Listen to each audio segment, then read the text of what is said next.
Hello everyone, welcome back to my YouTube channel. आज है हमारी जनरल इंग्लिश का लेक्चर नंबर 4, जिसमें हम पढ़ने वाले हैं वन वर्ड सब्स्टिट्यूशंस। एंड ये हमारी एमएनएस सीबीटी सीरीज कंटिन्यू चल रही हैं। एंड पिछली क्लासेस में हमने 6 लेक्चर्स कवर कर लिए हैं। 3 हमारे जनरल इंग्लिश के एंड 3 हमारे जनरल इंटेलिजेंस के लेक्चर हम लोग पूरे डिटेल में पढ़ चुके हैं, with the help of question practice, with the help of notes.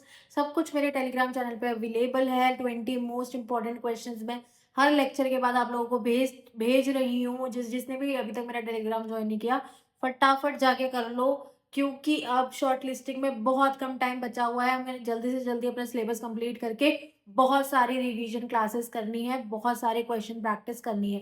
And ये फ्री सीरीज चल रही है मेरी यूट्यूब पे, जिसमें मैं ए टू जेड जितना आप लोगों को पढ़ना चाहिए उतना पढ़ा रही हूँ। डिटेल में जितना बता सकती हूँ उतना डिटेल में बता रही हूँ। मेरे कहने से अगर आप लोग मेरे लेक्चर्स कंप्लीट देख ले रहे हो एंड पूरे नोट्स वगैरह क्वेश्चन प्रैक्टिस सब कुछ मेरे कहने से कर रहे हो, जो जो मैं आप लोगों को बता रही हूँ, तो आई एम 100% श्योर अगर शॉर्ट लिस्टिंग में आपका नाम आया तो आप लोगों का एमएनएस में सिलेक्शन पक्का है। बचा बस अब आपको इंटरव्यू पे वर्क करना पड़ेगा, अपनी हेल्थ पे वर्क करना पड़ेगा, अपनी फिटनेस पे वर्क करना पड़ेगा। बाकी सीबीटी की तैयारी तो मैं करा ही रही हूँ। तो चलो स्टार्ट करते हैं बिना किसी टाइम वेस्ट करे। आज हम कंप्लीट करने वाले हैं वन वर्ड सब्स्टिट्यूशन। बहुत इजी टॉपिक है, बहुत इंटरेस्टिंग टॉपिक है।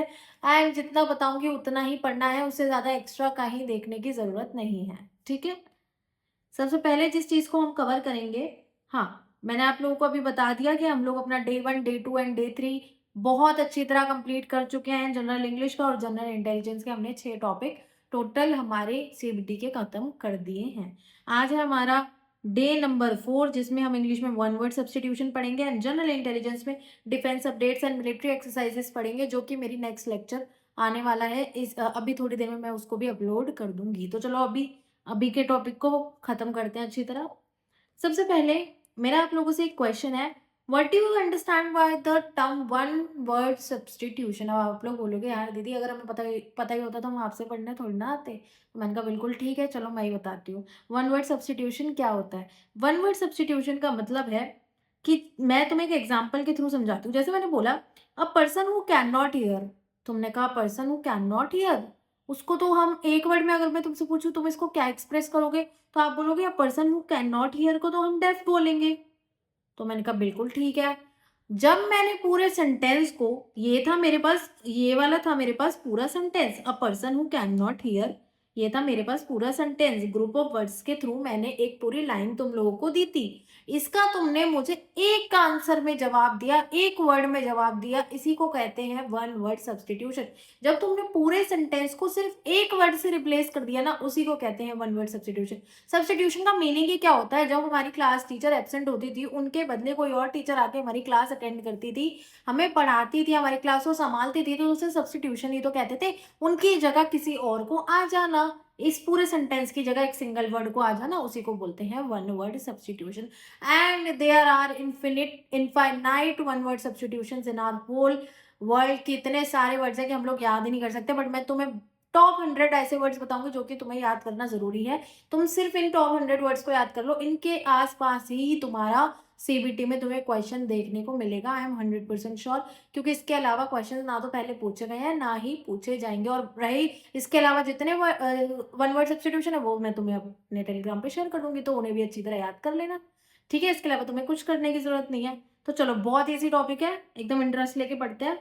ठीक है, वन वर्ड सब्स्टिट्यूशन की यहाँ पे डेफिनेशन लिखी हुई है, replacement of group of words. मैंने बताया ग्रुप ऑफ वर्ड्स को एक सिंगल वर्ड से जब तुम लोग रिप्लेस कर देते हो तो उसी को बोलते हैं वन वर्ड सब्स्टिट्यूशन। ठीक है, सिंगल मीनिंगफुल वर्ड से हमने रिप्लेस कर दिया। अब example, a person who teaches student, मैंने बोला अ पर्सन हु टीचेस स्टूडेंट, किसी ने बोला कि उसको तो टीचर बोलते हैं ना, तो मैंने कहा यही तो होता है वन वर्ड सब्स्टिट्यूशन। तब पूरे सेंटेंस को एक सिंगल वर्ड से कंप्लीट कर दिया। तो यहाँ पे तक कि जो इंसान बच्चों को पढ़ाता है उसे क्या बोलते हैं, उसे बोलते हैं टीचर। तो यही होता है वन वर्ड सब्स्टिट्यूशन। ठीक है, आई नो तुम लोगों को बहुत इजी लग रहा होगा ना। हाँ, ये इजी टॉपिक है, बस इसमें जो मैं टॉप 100 वर्ड्स बताऊंगी इसमें तुम लोगों को पता चलेगा कि बहुत सारे ऐसे वर्ड्स हैं जो हम लोगों को अभी तक पता ही नहीं थे। ठीक है, जैसे a person who writes poem, poem लिखने वाले को हम पोएट कहते हैं। अ पर्सन हु कैन नॉट स्पीक, उसको हम म्यूट कहते हैं। अ पर्सन हु कैन नॉट सी, उसको हम ब्लाइंड कहते हैं। डिड द मीनिंग चेंज, क्या मीनिंग चेंज हुई? नहीं। जब आपने बोला कि पर्सन जो देख नहीं सकता, तो भाई मैं उसको ब्लाइंड ही तो बोलूँगी, डेफ या डम्ब थोड़ी ना बोल दूँगी, तो मतलब तो चेंज नहीं हुआ, मतलब तो वही है। तो वही बात है, पूरे सेंटेंस को, पूरे तुम्हारे ग्रुप ऑफ वर्ड्स को तुमने एक सिंगल वर्ड से रिप्लेस कर दिया, तो उसी को बोलते हैं वन वर्ड सब्स्टिट्यूशन। ठीक है? और सेंटेंस हमारा कैसा होता है, बस छोटा हो जाता है और कोई चेंज नहीं देखने को मिलता। मीनिंग बिल्कुल सेम रहती है। जैसे मैंने पर्सन एक वर्ड ले लिया, उसके बेसिस पे मैं तुम्हें देखो कितनी चीज़ें बताऊँगी। एक सिर्फ एक पर्सन वर्ड से ना तुम्हारी कितनी चीज़ें निकल के आती है देखो। अ person who can not read और राइट, यहाँ पे भी आ गया तुम्हारे पास पर्सन। जो लिख नहीं सकता और पढ़ नहीं सकता, उसको इलिटरेट बोल दिया जाता है। अ पर्सन हू लव्स बुक, जो एक ऐसा व्यक्ति जिसको बुक्स बहुत पसंद है, उसको बिब्लियोफाइल बोल दिया जाता है। ठीक है? और भी देखो तुम्हें मैं दिखाती हूँ। अ पर्सन हू लव्स मैनकाइंड, जो मैनकाइंड को बहुत, इंसानियत को बहुत ज़्यादा प्यार करता है, उसको बोलते हैं philanthropist. A person who hates mankind is called misanthrope. उसके बाद a person who studies insect is called entomologist. ऐसे ही हम देखो, तुमने एक पर्सन वर्ड से तुमने कितने सारे वर्ड्स निकाल लिए। तो ऐसे ही there are infinite number of words जो कि वन वर्ड सब्स्टिट्यूशन में काउंट होते हैं। ठीक है? इसके बाद में तुम्हें टॉप 100 वर्ड्स पे आ जाते हैं हम लोग। मैं तुम्हें जो-जो बताऊँगी तुम्हें सिर्फ़ वही याद करना है। उसके अलावा मैं तुम्हें और पीडीएफ्स वगैरह, क्वेश्चंस वगैरह अपने टेलीग्राम पे शेयर कर लूँगी। उन क्वेश्चंस को कर लेना। इसके अलावा कोई ज़्यादा नहीं कुछ देखने की ज़रूरत है, ना कुछ याद करने की ज़रूरत है। इसके आस-पास ही क्वेश्चन देखने को मिलेगा, और बल्कि अगर हार्ड से हार्ड सा आ सकते हैं ना, तो इन 100 वर्ड में से आ सकते हैं। ईज़ी से ईज़ी तो फिर तुम लोग हैंडल कर ही लोगे। अगर हार्ड से हार्ड भी आएँगे ना, तो इन 100 वर्ड्स के आस-पास ही तुम्हें देखने को मिलेगा। ठीक है? जैसे वन हू लव्स मैनकाइंड मैंने तुम्हें बताया, फिलैंथ्रोपिस्ट उसको बोला जाता है। वन हू हेट्स मैनकाइंड उसको मिसैंथ्रोप बोला जाता है। One who can not read और राइट उसको इलिटरेट बोला जाता है। One who knows many language उसको पॉलीग्लॉट बोला जाता है। One who speaks for other, किसी और के लिए जो स्टैंड लेता है, बात करता है, उसको स्पोक्स पर्सन बोला जाता है। हु वॉक्स इन स्लीप सोमनम्बुलिस्ट बोला जाता है। वन हू स्टडीज बर्ड ऑर्थोनोलॉजिस्ट, ये तो हम बायो वालों को पता ही है, हम पढ़ते ही हैं। Who study plant botanist, animals को पढ़ाई करने वाले लोगों को जूलॉजिस्ट बोला जाता है। इंसेक्ट वालों को एंटेमोलॉजिस्ट बोला जाता है। वन हु स्टडीज रॉक उसको जियोलॉजिस्ट बोला जाता है। One who study star astronomer बोला जाता है। वन हु कलेक्ट कॉइन न्यूमिस्मेटिस्ट बोला जाता है। वन हु कलेक्ट स्टैम्प फिलेटेलिस्ट बोला जाता है। One who collects book bibliophile, loves book bibliophile, collects वाले को भी बिब्लियोफाइल बोलते हैं, और जिसको पसंद होती है उसको भी बिब्लियोफाइल ही बोला जाता है। जो कि विजडम को प्यार करे उसको फिलोसोफर, जो अपने को प्यार करे narcissist, who believes in God theist, who does not believe in God atheist. तुम देख रहे हो, मतलब इनके आसपास ही तुम्हें क्वेश्चन देखने को मिलेंगे। इनके अलावा तुम्हें मोस्ट प्रोबेबली कहीं और से क्वेश्चन देखने को नहीं मिलेंगे। टॉप 100 मैंने तुम लोगों के लिए निकाले हैं। इनके अलावा मोस्ट प्रोबेबली आना नहीं चाहिए। इससे ईज़ी ही आ सकता है जो तुम लोग कर लोगे, इससे टफ तो आने के चांसेस बहुत ही कम है। ठीक है? इसके अलावा one who doubts God existence, जो भगवान के होने को ही डाउट करता है, उसको बोलते हैं agnostic. One who lives alone hermit. One who lives in monastery monk. ऐसे तुम्हें देख रहे हो तुम कितने सारे 30 वर्ड ये तुम्हारे हो गए। उसके अलावा वन हु टॉक्स मच गैरलस। उसके बाद जो बहुत ज्यादा कम बोलता है टिकटन टेकिटन। ठीक है? Who always cheerful optimist, who accept the worst pessimist. मतलब ऐसे करके मैंने तुम्हारे टॉप 100 वर्ड्स निकाली है। इसकी पीडीएफ तुम्हें मेरे चैनल पे आराम से मिल जाएगी, जाके तुम लोग देख सकते हो। एंड इन 100 वर्ड्स को एकदम अपने टिप्स पे रख लेना, जब तक तुम्हारा सीबीटी आएगा। डेली एक बार इनको पढ़ लो, डेली याद करो, तुम्हें आराम से याद हो जाएंगे ये सारे वर्ड्स। ठीक है? इसके अलावा ये सारे हैं वर्ड्स, मैं तुम्हें पीडीएफ शेयर कर दूंगी, तुम लोग आराम से याद कर सकते हो। ठीक है? ये तुम्हारे हो गए पूरे 90, ये 101, मैंने 101 तुम्हारे पूरे तुम्हें दे रखे हैं। तुम लोग इसमें से अच्छी तरह याद कर लोगे। ठीक है? इसमें कुछ ज़्यादा समझाने वाली चीज़ नहीं है, इसमें सारा तुम लोगों को मैं मतलब याद करने वाली चीज़ें हैं, तो इसमें मैं ज़्यादा तुम्हारा वक्त भी नहीं लूँगी, और मैं तुम्हें बस पॉइंट टू पॉइंट चीज़ें बता रही हूँ इस पे। इसके अलावा तुमसे ना तो कुछ पूछा जाएगा, ना ही आने की प्रोबेबिलिटी है। यही है टॉप 100 वर्ड्स। पीडीएफ तुम्हें चैनल पे मिल जाएगी, तुम लोग जाके वहाँ से डाउनलोड कर लेना पीडीएफ। डेली एक बार इन्हें पढ़ो, जब तक तुम्हारा एग्ज़ाम नहीं आ रहा, तुम्हें आराम से याद हो जाएँगे। इसमें कुछ ज़्यादा समझाने वाला है नहीं, तो बेफ़ालतू में इस पे टाइम वेस्ट करके भी कोई फ़ायदा नहीं है। ठीक है? टॉप 100 वर्ड्स मैंने तुम लोगों के लिए निकाल लिए। बस मैंने तुम्हारे लिए इतना कर दिया कि कंटेंट एक जगह इकट्ठा कर दिया। इन 100 वर्ड्स के अलावा तुम्हें और कोई वर्ड याद करने का ज़रूरत नहीं है। ईज़ी वर्ड्स तो मुझे पता है तुम लोग आंसर कर लोगे आराम से, बट टफ़ेस्ट में अगर देखा जाए तो इनके अलावा आने की प्रोबेबिलिटी है ही नहीं। ठीक है? इसके बाद मैंने 20 एमसीक्यू तुम लोगों के लिए निकाले हैं। अब हम इसे सॉल्व करने की कोशिश करते हैं। देखो, यहाँ से स्टार्ट करेंगे। हाँ। इसमें पूछा गया है one who knows many language is called, एक ऐसा इंसान जो बहुत सारी लैंग्वेजेस जानता है उसे हम क्या बोलते हैं? जैसे तुम्हारा लिंग्विस्ट, पॉलीग्लॉट, फिलो फिलोलॉजिस्ट, उसके बाद तुम्हारा ग्रामेरियन। मतलब तुम्हें चार ऑप्शन दे दिए। अब तुमसे पूछा गया है कि इसके अलावा तुम्हारे पास तुम किसे बोलोगे, जो कि तुम ऐसे इंसान को क्या बोलोगे जो कि बहुत सारी लैंग्वेजेस जानता है? तो मैं ऐसे इंसान को बोलूंगी पॉलीग्लॉट। हमारे पास आंसर आएगा पॉलीग्लॉट। एक ऐसा इंसान जो कि बहुत सारी लैंग्वेज, सपोज मैं हूँ, मैं तुम्हारी फ्रेंच भी जानती हूँ, स्पेनिश लैंग्वेज भी जानती हूँ, इंग्लिश भी जानती हूँ, हिंदी भी जानती हूँ और कोई लैंग्वेज भी जानती हूँ, तो मैं अपने आप को पॉलीग्लॉट बोलूंगी। पॉली मतलब मैनी, मैनी लैंग्वेजेस वाले इंसान जो जानता है बहुत सारी लैंग्वेज।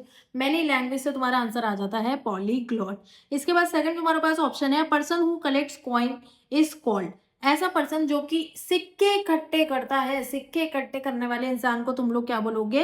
हमारे पास ऑप्शन आएगा न्यूमेस्मेटिस्ट। न्यूमेस्मेटिस्ट एक ऐसे इंसान को बोलते हैं जिसको शौक होता है सिक्के इकट्ठे करने का। तुमने कई लोगों को देखा होगा जो कि पुराने पुराने कॉइन्स जो पहले देखने को मिलते थे, कई लोग ऐसे हैं जो उन्हें इकट्ठा करके रखते हैं, तो ऐसे लोगों को हम लोग बोलते हैं न्यूमेस्मेटिस्ट। न्यूमेस्मेटिस्ट ऐसे लोगों को बोला जाता है। One who keeps one who walks in sleep, मैंने तुम्हें पीछे भी बताया था, ये हमने देखा भी था, तो क्या हो जाएगा इसका? सोमैनम बुलिस्ट, जो कि नींद में चलने की कई लोगों को आदत होती है, उन्हें सोमनैम बुलिस्ट बोलते हैं। अ पर्सन हु, अब ये फोर्थ वाला देखते हैं हम लोग। अ person who loves book is called, मैंने तुम्हें बताया था जो बुक्स को, जिन लोगों को पढ़ना पसंद होता है, बुक्स की तरफ जो लोग अट्रैक्टेड होते हैं, उन्हें हम बोलते हैं बिब्लियोफाइल। तुम्हें चार ऑप्शन समझ आए? हमारा दोनों का मैं तुम्हें धीरे धीरे आंसर भी बताती हुई चल रही। Next, one who does not believe in God is called, ऐसा इंसान जो कि गॉड में बिलीव ही नहीं करता, जिसको गॉड में बिलीव ही नहीं होता, उस इंसान को हम लोग बोलते हैं एथिस्ट।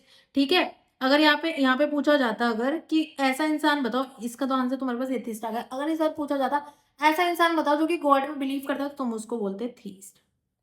और जब नहीं बिलीव करता उसका आगे ए लग गया, जब भी हम कोई नई वाली चीजें बोलते हैं तो ए लगा देते हैं ना आगे, तो उसको बोल देंगे हम एथिस्ट। ठीक है, इसके अलावा तुम्हारे पास ये वाला देखो, a speech delivered without preparation. Without preparation कोई अगर हमें विदाउट प्रिपरेशन अगर कोई हमें स्पीच डिलीवर करनी हो तो हम उसको क्या बोलेंगे? तो हम उसको बोलेंगे extempore. Extempore is the right answer. अगर हम विदाउट स्पीच कोई डिलीवरी देते हैं बात की, तो उसको बोलते हैं हम लोग एक्सटेम्पोर।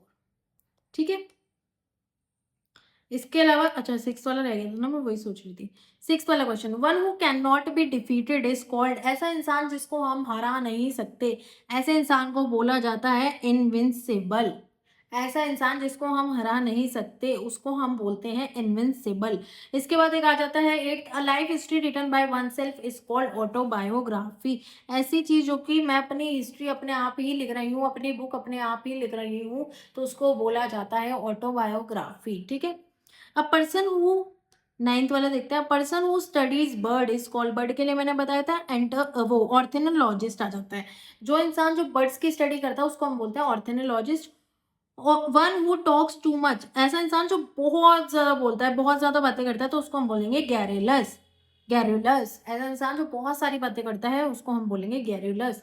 इसके अलावा नेक्स्ट आ जाता है हमारे पास इलेवेंथ, फियर ऑफ हाइट। ऐसे इंसान जिनको बहुत ज्यादा हाइट का फियर होता है, ऐसे इंसान को हम क्या बोलते हैं? ऐसे इंसान को हम बोलते हैं acrophobia.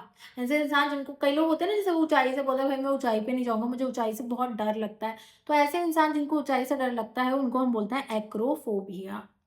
A person who waste money recklessly, बिना किसी टेंशन के पैसे बहाते रहते हैं। बहुत सारे लोग होते हैं बहुत ज़्यादा मनी स्पेंड करते हैं, छोटी छोटी चीज़ों को खरीदते ही रहते हैं, बड़ी बड़ी चीज़ों को खरीदते ही रहते हैं, तो ऐसे इंसान को हम लोग बोलते हैं स्पेंड थ्रिफ्ट। तुम यहाँ से भी याद कर सकते हो स्पेंड थ्रिफ्ट, स्पेंड करना। ठीक है, an imaginary name use by an author is called. अब ऐसे होता है ना, कई लोग अपने कोई चैप्टर वगैरह, तुमने लेक्चर कोई देखा होगा इंग्लिश वगैरह में, तो कई लोग ना एक इमेजिनरी नेम किसी भी इंसान का लिख लेते हैं। कोई भी ऑथर किसी इमेजिनरी पर्सन का नाम अगर लिखता है, इमेजिनरी नेम यूज करता है कहीं पे भी, तो ऐसे लोगों को क्या बोला जाता है? तो ऐसे लोगों को बोला जाता है स्यूडोनियम। स्यूडोनियम ऐसे लोगों को बोला जाता है। An imaginary name used by an author is called pseudonym. इसके अलावा one who studies insect, insect का मैंने तुम्हें बर्ड्स का बताया था ऑर्थोनोलॉजिस्ट, और तुम्हारे यहाँ पे आ जाएगा एंटोमोलॉजिस्ट। जब तुम इंसेक्ट की बात करोगे तो तुम लोग बोलोगे entomologist, entomologist. A government by the people is known as, people वाली गवर्नमेंट, ये तो हमें बहुत अच्छे से याद है भाई, इसे तो डेमोक्रेसी बोलेंगे। जो पीपल वाली गवर्नमेंट होती है उसको बोलते हैं डेमोक्रेसी। लोगों से जो सरकार होती है उसको बोलते हैं डेमोक्रेसी। ठीक है, 15 तक हमने अपने सारी चीज़ें कवर कर ली हैं, 15 क्वेश्चन तक। अब इसके अलावा जो ये वाले क्वेश्चन है ना, 5 रह गए हैं जो टॉप 20 में, ये जो 5 ये वाले रह गए हैं ना, ये 16, 17, 18, 19 और ये 20, इन क्वेश्चन का आंसर तुम लोग मुझे कमेंट में देके जाना, क्योंकि इसमें एज सच कोई पढ़ाने वाली बात नहीं है, इसमें सारा कुछ याद करने वाली बात है। ये टॉपिक बस मैंने इसलिए कवर करा है ताकि तुम लोगों का कोई भी पॉइंट टॉपिक मिस ना हो मेरी साइड से, एंड तुम्हें भी पता हो कि हाँ हमें ये वाली चीज़ें तो कंप्लीट करनी ही करनी है। इन पांचों का आंसर तुम लोग मुझे कमेंट में देकर जाओगे, एंड कोई भी प्रॉब्लम हो, कोई चीज़ समझ ना आई हो तो कमेंट में तुम लोग मुझसे पूछ सकते हो, मैं आंसर कर देती हूँ कमेंट्स का।